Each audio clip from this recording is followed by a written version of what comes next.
sequência que é o nosso culto e nós estamos felizes, né, por estarmos aqui dando sequência à série Conhecer Jesus é Tudo. E é uma série muito importante que nós estamos aprendendo cada vez mais de Jesus. Nós vamos ter a mensagem nesse momento. Então, acredito que todos já estão com os microfones desligados, né? Vamos prestar bastante atenção para não ligar os microfones na hora da mensagem e para que não seja interferida, né? Que ninguém fale, tá bom? E então, nós vamos dar sequência e hoje o tema é no pátio. Nós estamos no capítulo 68 do livro 69. Desejado de Todas as Nações. E o mensageiro de hoje é o nosso irmão o Anderson Cunha, ele é da Associação Aspar, o missionário o Anderson. Bom dia, irmão Anderson. Bom dia, irmã. Estão na escuta? Sim. Então, Ok. seja muito bem-vindo e com o irmão está a palavra. Muito bem, agradecido. Bom dia a todos os irmãos. Agradeço a Deus pela oportunidade que novamente é me concedida de participar dessa maravilhosa programação. E o tema que vai ser desenvolvido hoje é o No Pátio. Nós vamos meditar no capítulo 12 do livro de João, do versículo 20 em diante. Nós vemos aqui que nesse capítulo 12, aqui Jesus Cristo ele está prestes a ser crucificado, né? No versículo 1 e no versículo até o versículo 19, né? Aqui fala um pouco de Lázaro, né? Que agora os judeus eles estavam agora tentando desenvolver um plano para poder tirar a vida de Lázaro, né? Eles estavam tentando fazer isso. Só que por que eles queriam fazer com que Lázaro viesse a perder a vida? Porque o povo, os judeus, eles estavam, através da morte de que Lázaro tinha sido morto e depois tinha sido ressuscitado, né? Então agora os judeus queriam eliminar Lázaro, porque isso estava fazendo com que o nome de Cristo viesse a crescer, né? Estava fazendo com que o nome de Cristo viesse a crescer.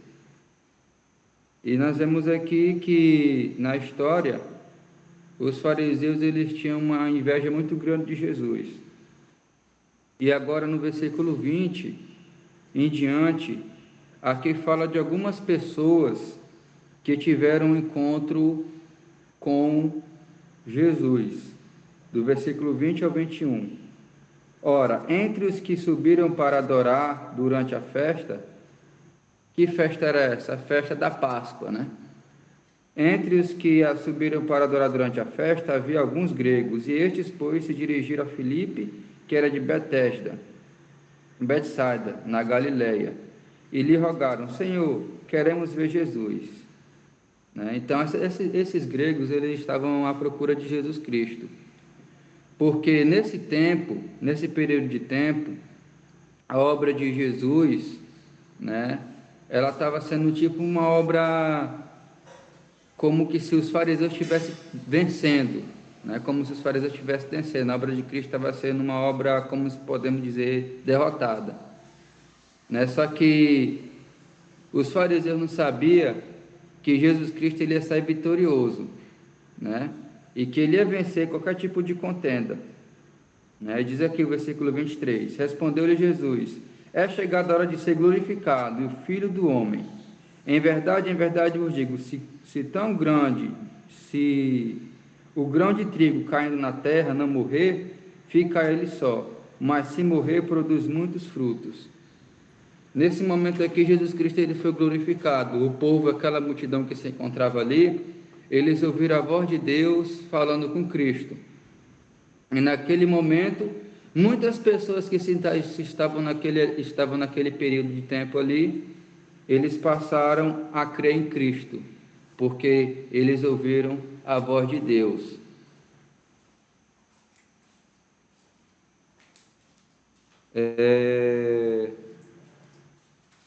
E outra questão é que esses gregos, que agora se encontravam ali em busca de Cristo, ele simboliza a grande multidão, uma grande multidão de pessoas que iam ser salvas agora nos últimos tempos, no tempo em que nós estamos vivendo. Simboliza as pessoas que iam buscar Cristo para poder obter a salvação. E nós vemos que quem é que estava cego naquela época?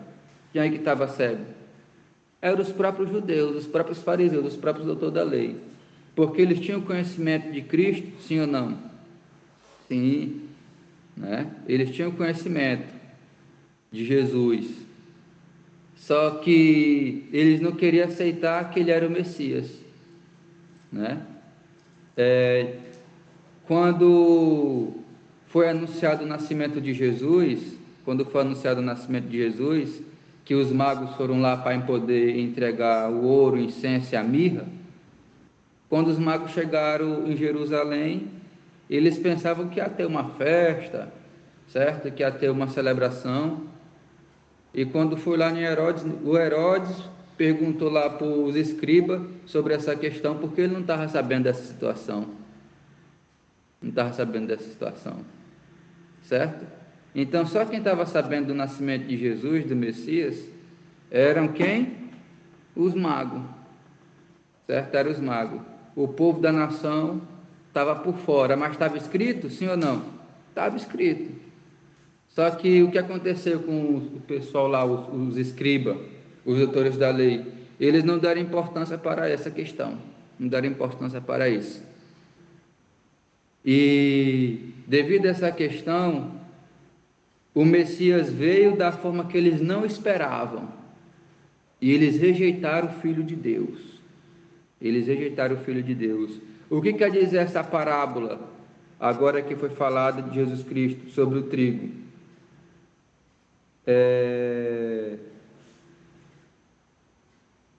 Se o grão de trigo caindo na terra não morrer, fica ele só, mas se morrer, produz muitos frutos.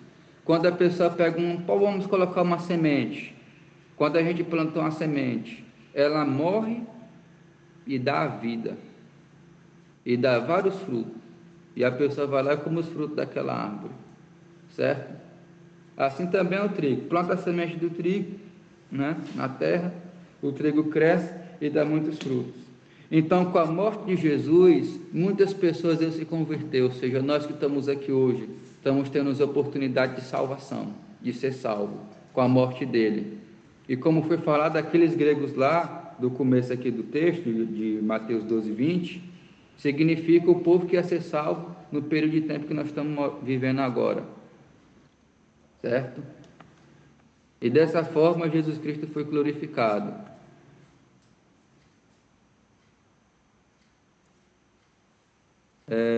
Diz assim lá em Mateus 27 e 22.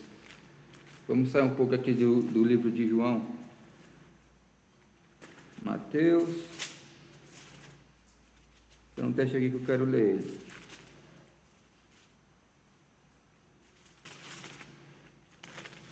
Está aqui, ó, Mateus 27 e 22. Diz assim, ó.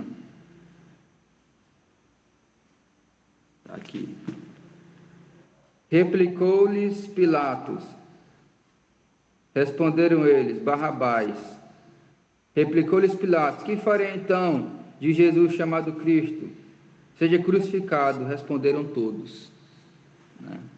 Então nós vemos aqui que o que os fariseus fizeram? Ele foi crucificado, foi perante Pilatos, e o que os judeus fizeram? Crucificaram o Filho de Deus, certo? E a questão é essa: o que nós estamos fazendo hoje? De fato, estamos crucificando o Filho de Deus. Estamos crucificando o Filho de Deus. Por que estamos crucificando o Filho de Deus? Porque muitas vezes nós estamos, em vez de aceitar a luz, nós estamos aceitando as trevas. E dessa forma passamos a crucificar o Filho de Deus. Vou voltar aqui para João de novo. Atos, João.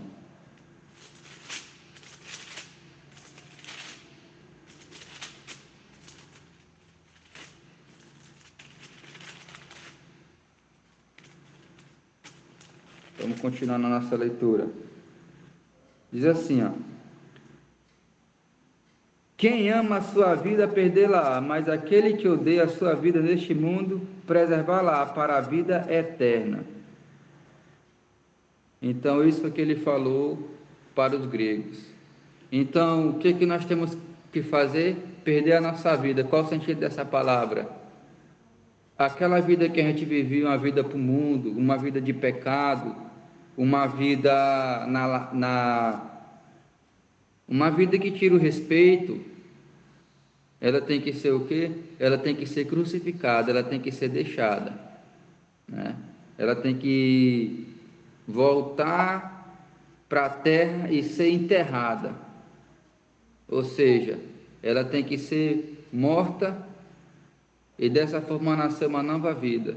Então, isso que esse versículo quer dizer, né? Que nós temos que morrer para ser uma nova pessoa. Aquela vida que a gente vivia no passado, ela tem que ser uma vida disseminada. E dessa forma seguir a Cristo.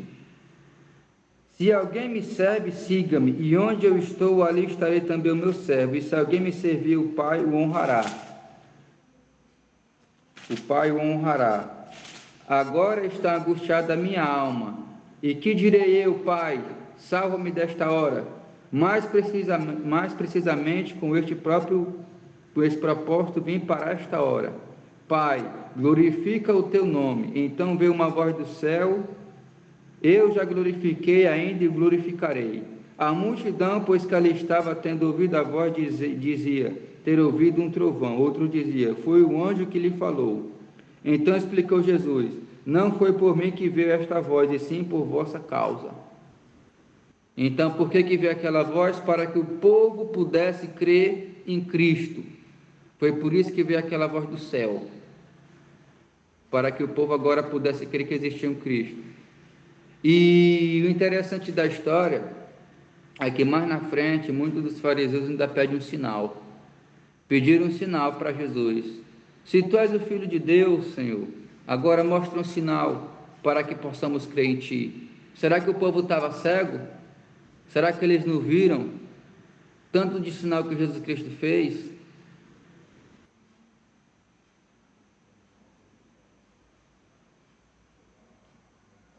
Isso é muito triste, né?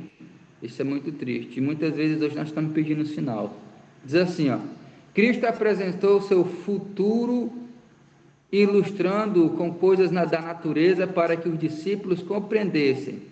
O verdadeiro resultado dessa missão havia de ser atingido por sua morte. Na verdade vos digo que se o grão de trigo caindo na terra morrer, fica ele só, mas se morrer dá muito fruto. Foi o que foi lido. Diz assim, ó: os que lavram o solo têm sempre diante de si essa ilustração. De ano para ano conservam seu abastecimento de cereais, por assim dizer, atirando fora o melhor parte. Por algum tempo deve ele estar oculta na cova, sendo cuidado pelo Senhor. Então parece a este depois a espiga, e depois o grão na mesma. Mas esse desenvolvimento não pode ter lugar a menos que o grão seja enterrado fora das vistas ocultas e segundo todas as aparências, perdido. A semente enterrada no solo produz frutos, e esse é por sua vez plantado. A questão é essa: será que nós estamos sendo uma semente de trigo plantada e produzindo vários frutos? Será que a nossa vida hoje ela está sendo transformada ou não? Será que nós estamos perdendo nossa vida a cada momento ou não? Porque lá em João 12, versículo 26, Diz assim, ó, como já foi lido: se alguém ama a Cristo, deve seguir a Ele. Será que nós estamos seguindo ao Senhor?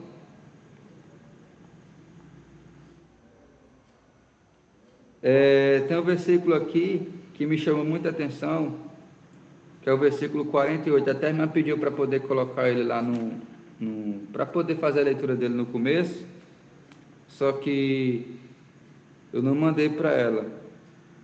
Quem me rejeita não recebe as minhas palavras. Versículo João 12, 48. Quem me rejeita e não recebe as minhas palavras, tem quem o julgue, a própria palavra que tenho proferido. Esse o julgará no último dia.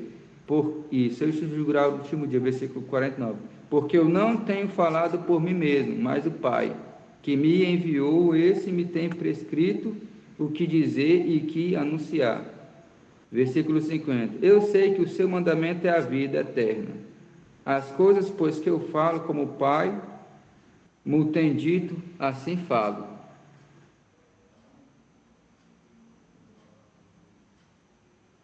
Então, o que acontece?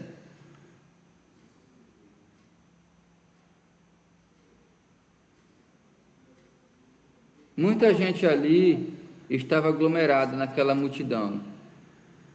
Muita gente estava aglomerada ali e fizeram uma multidão para poder escutar as palavras de Cristo.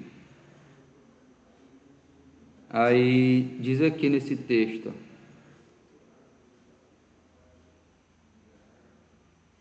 nós temos ouvido da lei que o Cristo permanece para sempre, como dizes tu, que convém que o Filho do Homem seja levantado. Quem é esse Filho do Homem? Disse-lhe por Jesus: a luz ainda está convosco, ou seja, ele diz que ele é o Filho do Homem. Por um pouco de tempo, andai enquanto tendes luz, para que as trevas luz não apanhem, pois quem anda nas trevas não sabe para onde vai. Enquanto tendes luz, crede na luz, para que sejais filhos da luz. E ainda que tinha feito tantos sinais diante deles, não creram nele. Eles perguntaram uma vez ao Salvador: que sinal? Foi o que eu falei ainda há pouco. Que sinal? Pediram um sinal para que possamos crer em ti. E foi dado vários sinais. Ai dos que conhecem o tempo da sua visitação. Você conhece o tempo da visitação. Esse povo que rejeitou Cristo, eles perderam a oportunidade de salvação. A vontade de Deus é que todo mundo venha a ser salvo. Essa é a vontade de Deus. Só que no versículo de João, capítulo 3, o versículo 16 fala que Deus amou o mundo de tal maneira que deu o Filho unigênito para que todos pudessem ser salvos, através do sacrifício de Cristo. Só que se a gente for ler o versículo 17, 18, 19 e 20, lá fala uma coisa semelhante a essa aqui, que a luz veio às trevas, mas os homens amaram mais as trevas do que a luz. E de fato isso é verdade. Nós estamos vivendo em um período em que as pessoas estão amando mais a fazer a vontade da carne, estão amando mais a lascívia, estão amando mais os desejos pessoais e estão esquecendo de Cristo. E a questão é, para eu poder obter a salvação, eu tenho que aceitar ela. Se eu não conseguir aceitar a salvação através de Cristo, não tem como eu ser salvo. Por que muitos daquela época perderam a oportunidade de salvação? Porque eles rejeitaram a Jesus, certo? Rejeitaram a Jesus e perderam a oportunidade de salvação. Então a mesma coisa acontece nessa nação em que nós estamos vivendo, nessa geração. Se nós rejeitarmos a Cristo e rejeitarmos os seus ensinamentos, seus entendimentos, o ensinamento dele, nós perdemos a oportunidade de ser salvo, porque a salvação vem para quem aceita ela. Quem aceitar Jesus será salvo. Quem for batizado em nome do Pai, do Filho e do Espírito Santo será salvo. Não foi essa comissão que Jesus Cristo designou para ser pregada? foi essa comissão que foi designada, certo? Então, o que acontece é que nessa geração que nós estamos vivendo, o povo não está aceitando Cristo. Então, se não aceita Cristo, não tem oportunidade de salvação. E foi o que aconteceu com os judeus. Eles perderam. A salvação visitou a casa deles, mas eles rejeitaram. Diz assim, ó: e embora tivesse feito tantos sinais na sua presença, não creram nele, para que se cumprisse a palavra do profeta Isaías, que diz: Senhor, quem crê em nossa pregação e a quem foi feito e quem foi revelado o braço do Senhor? Por isso não podiam crer, porque Isaías disse ainda: cego-lhe os olhos, endureceu-lhe o coração, para que não vejam com os olhos, nem entendam com o coração, e se convertam e sejam por mim curados. Então, o que aconteceu? O coração daquele povo foi endurecido. Eles perderam a oportunidade de ser salvos, né? E a questão é essa: será que o nosso coração está sendo endurecido, né? Como é que está a nossa vida perante Deus? Como é que está a minha condição num degrau da escada da perfeição? Ou eu estou me aproximando de Deus ou não?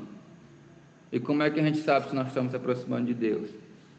Se nós estamos gradualmente crescendo na espiritualidade, se nós estamos lendo a Bíblia, se nós estamos lendo o Espírito de Profecia, se nós estamos lendo a lição, estudando a lição, se nós estamos jejuando, se nós estamos buscando a Deus, é sinal que nós estamos subindo o degrau da escada da perfeição, estamos subindo para o céu, é sinal de que estamos aceitando a Cristo, né? Isso é um sinal, porque aceitar Cristo não é só aceitar Cristo de boca, ou aceita Jesus, não. Quando você aceita Jesus, você vai seguir a lei dele, né? Que é amor a Deus e amor ao próximo, certo? Você vai ler a Bíblia. Se você não sabe ler, você vai ouvir ela, né? Não tem desculpa. Você vai para a igreja, né? Você vai estudar a lição da sua igreja, certo? Você vai participar. Por quê? Porque você está aceitando a salvação, certo? Agora, quando a gente está rejeitando a salvação, quando que estamos rejeitando? Quando deixamos de orar, quando deixamos de ler a Bíblia, quando deixamos de ir para a igreja, certo? Quando deixamos de fazer as coisas espirituais para fazer as carnais. Então, isso significa que nós estamos rejeitando a salvação. E quando rejeitamos a salvação, não tem como ser salvo. Porque como é que Deus vai salvar quem não quer ser salvo? Então, não tem como. Não tem jeito.